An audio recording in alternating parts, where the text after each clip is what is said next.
प्रधानमंत्री मोदी अपनी राजनीतिक सफलता का श्रेय आरएसएस को हमेशा ही देते रहे हैं। हालांकि 11 साल प्रधानमंत्री रहने के बाद वो रविवार को पहली बार आरएसएस के मुख्यालय पहुंचे। पीएम मोदी इससे पहले 2013 में लोकसभा चुनाव की बैठक को लेकर नागपुर आए थे। पीएम मोदी ने आरएसएस के संस्थापक डॉक्टर के.बी. हेडगेवार के स्मारक पर जाकर श्रद्धांजलि दी। उन्होंने आरएसएस की तारीफ करते हुए कहा कि ये संगठन नहीं बल्कि राजनीति की आत्मा है। पीएम मोदी ने कहा कि संघ एक अमर संस्कृति के वटवृक्ष की तरह है। पीएम मोदी ने कहा कि राष्ट्र चेतना का जो बीज 100 साल पहले बोया गया था वो अब एक वटवृक्ष का रूप ले चुका है।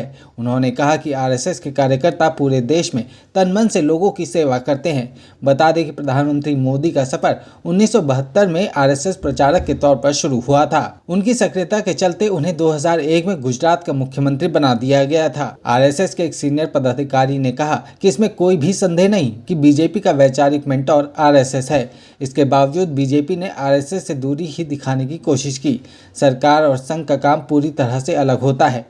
कई नेता इस बात को स्वीकार करते हैं कि उनका भविष्य आरएसएस की वजह से तय हो पाया। आरएसएस के पदाधिकारी ने कहा कि फिर भी वो ये स्पष्ट करना चाहते हैं कि आरएसएस कभी सरकार के कामकाज में दखल नहीं देता है और न ही इसका कोई राजनीतिक एजेंडा है। 2024 के लोकसभा चुनावों के दौरान ये चर्चा थी कि आरएसएस और बीजेपी के बीच दूरी बढ़ रही है। बीजेपी अध्यक्ष जेपी नड्डा ने यहाँ तक कहा था कि बीजेपी अब आत्मनिर्भर है। वहीं जब बीजेपी को हिंदी बेल्ट में सीटों का नुकसान हुआ तो आरएसएस प्रमुख ने भी कई बार इशारों में खुले मंच पर नसीहत दे डाली।